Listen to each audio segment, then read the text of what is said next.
Are you still trying to get fertility treatment? It's useless, so you should just give up now. I ran into my ex-husband, whom I divorced 7 years ago, at the hospital, and he was pointing at me and giggling vulgarly. Why must I meet someone I don't want to meet and then have to be told this? Besides, look, you seem to be under a lot of stress. Yeah, indeed, I had gained 10 kilograms since I last saw him. It was a far cry from the image of me back then when I was thin, and I probably seemed ugly. James said, eating too much is poison to your body, man. If you have time to waste on useless fertility treatments, why don't you go on a diet? You'll never get married again and you'll be single forever. Mind your own business. James said, don't get mad at me. I'm worried about you. He didn't look like he was worried. I was getting tired of him looking at me like I was an idiot. I knew this man wouldn't understand even if I said it in words. The next moment, he suddenly turned around when he felt a presence behind him.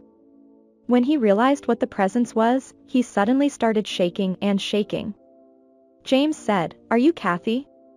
What are you doing here?" I, Kathy, was sitting in the waiting room of an obstetrician's office, waiting for my turn, when I was surprised to be approached by an unexpected person. It was my ex-husband, James Burton.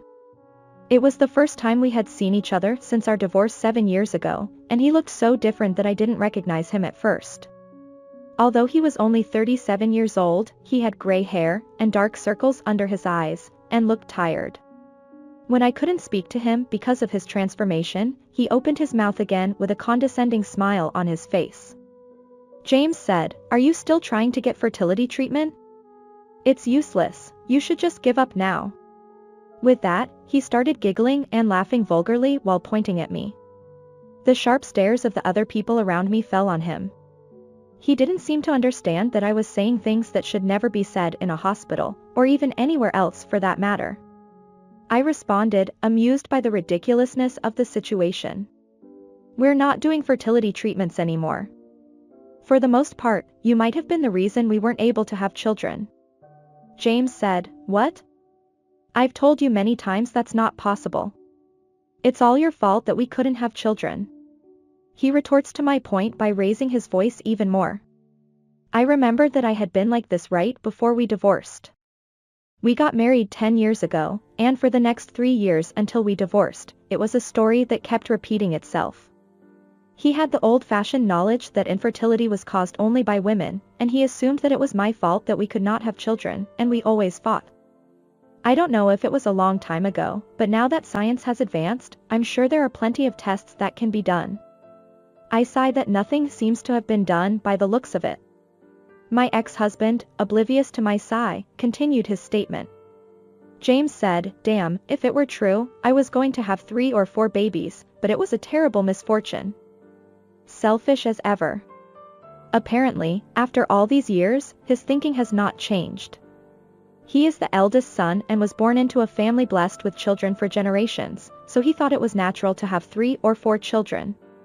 However, he was frustrated that I had never been blessed with children.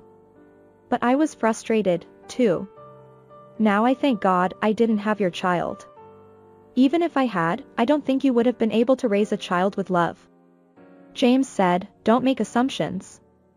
Of course, I'm going to let them take care of me in the future, so of course I'm going to raise them lovingly and well. God, I'm so thankful still." Yes, this man wanted a lot of children because he wanted his children to take care of him in the future. Fundamentally, he is spitting out the wrong idea of what parental love looks like. I still remember how my love for my ex-husband completely cooled when I found out he thought this way. This man does not love his children.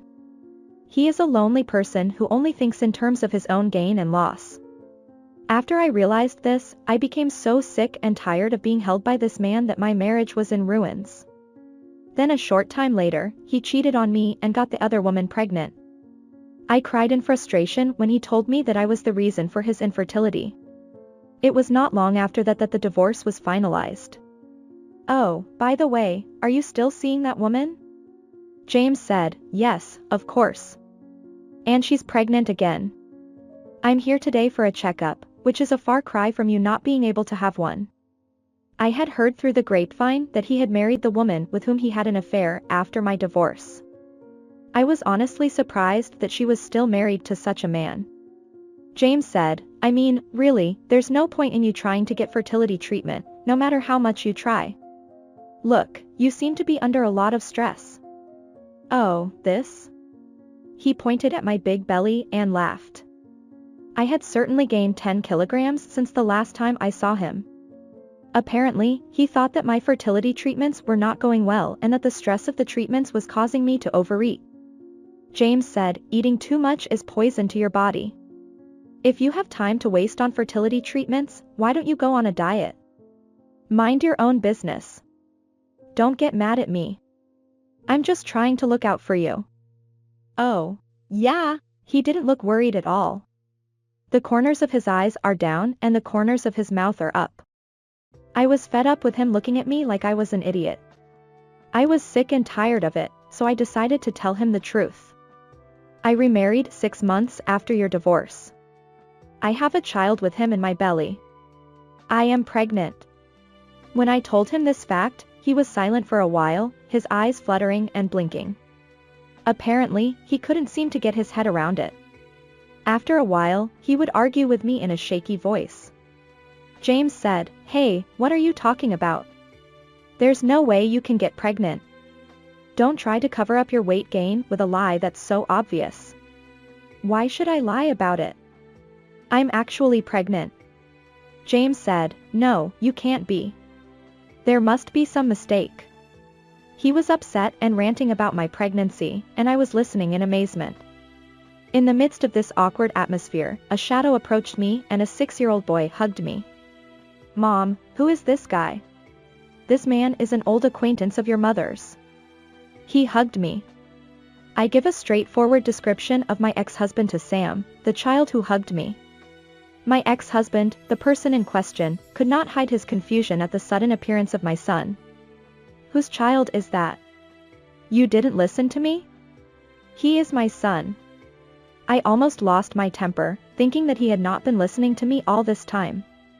But I finally decided that I was ready to listen to him, so I decided to tell him the story of my divorce and everything that had happened so far. I already told you that I remarried 6 months after I divorced you. I gave birth to this baby the year after that. James said, Don't lie to me. Even if you got married, you are incapable of having a child, so the child must be your stepson from your second marriage. I won't be deceived. I don't see any reason to cheat you. I have another daughter who is 3 years old.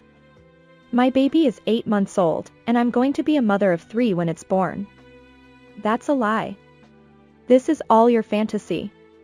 You really are out of your depth, aren't you? Mom, this man scares me. James, this can't be. This is impossible. There's no way you could be pregnant. It's all a mistake. He went crazy, scratching his head and staring at me with piercing eyes. The fact that I was pregnant was so hard for him to accept. I got pregnant and gave birth to a child. This means that the reason why my ex-husband and I could not have a child was on his side. He must have been aware of this, but he seemed to have a hard time accepting it. I've had numerous tests done, and the doctors tell me there's nothing wrong with me. James, you still say that, you lying bitch. Hey, you can say whatever you want about me at this point, but you really should get yourself checked out. With all the advances in medicine nowadays, there might be a way to cure you. I offered my advice with the best of intentions. There had to be a reason why he and I couldn't have children. If we just weren't compatible, there would be no problem. They say that children are a gift, and that may be the case. But if, by any chance, there was something related, he should have a thorough examination before it is too late. He is a man that I loved once. I am disgusted, but that does not mean I want him to be unhappy. However, my wish was vain, and my ex-husband, while perspiring greasily, had regained his obnoxious smile as before. James said, How wrong you are. We're pregnant with our 4th child right now. How can I be the cause of your infertility? I've told you many times that such assumptions are the most dangerous. James, that's pretty much it. He shouts loudly as if to interrupt our persuasion. However, his expression with greasy sweat on his face is as critical as ever, and it looks as if he is deliberately raising the volume of his voice, not to argue with me, but to talk himself out of it. He is trying to convince himself that he is not to blame, and that everyone around him is to blame. His insistence continues. James, even if you marry him, it's going to cost a lot of money and it's going to be hard. With that said, he no longer looks at us, but at his own emaciated hands. This is like revealing his own lack of ability to make a living. Raising 4 children is certainly not easy, and with 4 children, the money required will naturally be extraordinary. It is not easy to raise 4 children. I know that they must not be living a very financially comfortable life. Your face looks so tired. James said, I'm fine, I make a lot of money. Much more than your husband. I don't think so. James, what are you, a sore loser? You're pathetic. You know what I get paid. Sure I do. But that means your salary hasn't gone up much in the last 7 years. Then you can't be making more than my husband. James, what do you mean? He was puzzled when I assured him about the salary. He believes that a man's worth is determined by his money.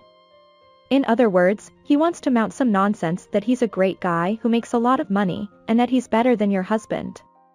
But I turn my hand and guide his gaze behind me. Quietly, I stand behind him to introduce him to the person who has been watching us since earlier. He turns around with a dubious look on his face and freezes when he sees the face of the person standing behind him. It was someone he knew well. I'll introduce you. This is my husband. When I called out to my husband, he took a beat before addressing him in a quiet, yet clearly hostile, low voice. It seems that my husband is quite angry with him for insulting me. Jack, hi. I am Kathy's husband, and my name is Jack. James, oh, you are, no, you are. James starts wobbling and shaking. I let my gaze wander around as if looking for help, but the only person here is the patient who heard our conversation from earlier and looks at James with white eyes. Jack closes the distance to James, who is isolated and unattached, at once more than necessary, and lets his glare be heard. Since Jack is taller than James, he looks down on him from above. James's body is shaking and his knees are bent, so Jack is even higher and lower. James may be trying to speak, but his voice is too terrified to be heard, and only the clattering of his back teeth echoes in the waiting room. The only sound that echoed in the waiting room was the clattering of his back teeth. Jack acted as if he didn't notice them at all and began to speak. James Barton, I believe? I've heard a lot about you. James said, oh, yes, that's right. This is different. James squeezes out the words in a thin voice. But Jack pretends not to hear and continues the conversation. Jack, oh, yeah, you were talking about my salary, right? It is true that I am only an office worker. Have you heard of Sky Construction? I'm just allowed to be the general manager there. James, oh. Sky Construction. It is one of the largest construction companies in the United States.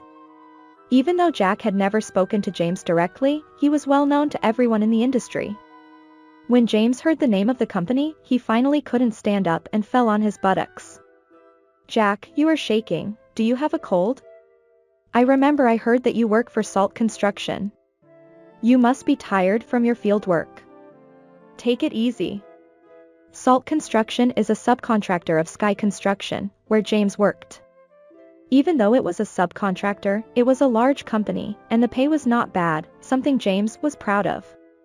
However, it seems that the salary has not increased much since the divorce, so James must not have held a significant position. A department manager at a large company and a normal employee at a subcontractor. The difference was nothing to compare. Jack's income was ridiculously high, at a level that would allow me to be a stay-at-home mom and have 3 kids, and still have a wealthy life. To James, who believes that salary is the absolute status of a man, Jack must be like a god. James continued to openly insult me without realizing that he was being watched right behind me by my husband, who is such a much higher being. As I was looking at my trembling James with pity, a woman approached me and said to my James, What are you doing sitting there like that? You are. It was someone I would never forget. It was James's affair that caused us to divorce 7 years ago. It was the woman James had cheated on her with, Sarah Burton.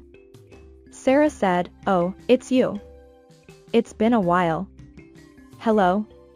She spoke to me without any bad feelings, which was the same as 7 years ago. I give her only the barest of replies and observe her.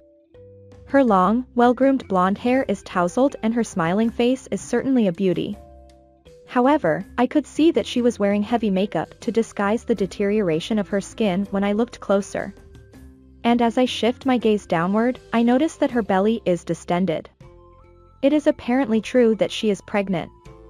However, she was dressed in a way that made me feel uneasy as a pregnant woman because she was wearing clothes that showed her belly like a young girl would. It is hard to believe that she is a mother of 4. As I observed her, she seemed to notice the changes in me and asked me a number of questions. Sarah said, "Oh, are you pregnant? And is he your child too?" "Yes, I am. He is my first son and his name is Sam. This is my 3rd child. Come on, Sam, say hello." Sam, hello. Sarah, hi. Hello. But the 3rd is great, isn't it? I'm almost on my 4th. Oh. She rubbed her belly and I felt uncomfortable. The way she rubbed her belly made her look more like a child showing off her new accessory. To begin with, there was something wrong with her when she was chatting with somebody when her husband was like this. My husband must have noticed the discomfort. He moved from in front of James to stand next to me. Jack said, "Nice to meet you. My name is Jack, Kathy's husband. I've heard a lot about you." Sarah, "Oh, no. You have a wonderful husband. Nice to meet you. My name is Sarah." Jack was trying to say, "You cheating bitch," indirectly to her, but she didn't seem to mind. On the contrary, she even winked at him as a way of greeting him. When she bowed, she bent forward a little and deliberately showed off her cleavage. I knew there was something wrong with this woman. She seemed to be very adept at seducing men. I became wary of her and immediately grabbed my husband's hand. I guess he felt the same way. My husband took my hand back. As we both were on our utmost alert against her, James finally recovered. James grabbed her wrist and in a voice that was still trembling. James said, "Well, then, now that my wife has paid her bill, it's time for us to leave. Goodbye." Sarah, "Oh, hey, I'm not done talking. Hey, don't run." She was dragged away by James, who started running without hearing our reply. The automatic door at the entrance closed and we sighed one sigh as we were finally released. Jack said, "Are you okay?" "Yeah. Thanks for protecting me." Jack, "No, I should have come in earlier to help you. Sorry." "It's okay. You noticed my eye contact and waited for me." Jack, "That's true, but..." "So it's okay. Thanks for everything." Jack, "Thank you for everything, too." When James approached me, I told my husband, who was behind me, that I wanted him to wait for me with eye contact. Knowing James's personality well, I predicted this would happen. I don't want him to be unhappy. But I wanted to get a little payback for James. The payback was a great success, but I feel bad for my husband who had to endure while hearing all the insults against me. Jack said, "But I won't wait for you next time." "Yes, please do that. But I don't think he'll come near us again by the looks of him." We kissed lightly. Sam, "Oh, you are making out again." Later, my husband heard about James's family through someone else. It seems that Sarah was famous for her bad taste in men, and even after she married James, she was playing around with several men, and she was pregnant with a different man's child each time. All 4 of her children are apparently not related to James, and the children he is working so hard to raise are not his. It seems that the only one who is unaware of this is James, and whenever a child is born, he seems to brag about it to everyone around him, but people around him seem to look at him coldly. Some people have tried to warn him, but because of his personality, he refuses to listen to them. On the contrary, he says, "They must be jealous of me and cynical." Now no one takes him seriously, and he has become nobody at the company. After hearing this much, I recall the wink she gave to my husband in the waiting room, and I get an unpleasant feeling akin to a chill. So, that wink was Jack. Yeah, she was probably trying to seduce me. The uncomfortable feeling I had felt then was right. But I never expected that she would really seduce my husband in front of me, his wife. I could say she is sick. I bet the number of her lovers is more than one hand. Ugh. I frowned involuntarily. I wondered what in the world could drive her to do such things. I couldn't understand it, and I didn't want to. Oh, so that's why we were infertile after all. Jack said, maybe, I think there was a problem on your ex-husband's side. Well, he's raising the children as if they were his own. Jack. Yeah, that's kind of pathetic. I agree from the bottom of my heart. I don't know if James is faintly aware but pretends not to notice to keep his sanity, or if he's really too dumb to notice. But he can't keep living like that forever. In the not-too-distant future, James's life will surely come to an end. And when that time comes and he learns the truth, will he be able to accept that reality? But seeing the way he looked in the waiting room, I thought it would be impossible, but I felt sad again. My husband, who must have been thinking the same thing next to me, opens his mouth. Jack says, it's certainly pathetic. There's no doubt about that. If I were in his shoes, I'm not very confident I could ever recover. With that, he pats the head of the baby in my arms. The sleeping baby was moving its mouth. I had safely given birth to my third child a short while ago. He's a healthy boy. I tried my best to speak to Jack in a cheerful voice to change the darkened atmosphere. Don't worry. It's definitely your child. Look, his eyebrows look just like yours. My husband laughed and nodded in agreement. Jack says, his ears are just like yours. His nose is just like yours.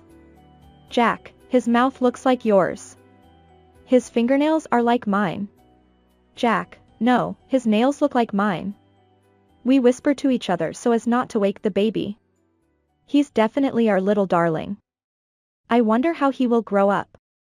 Jack, I wonder how he'll grow up too.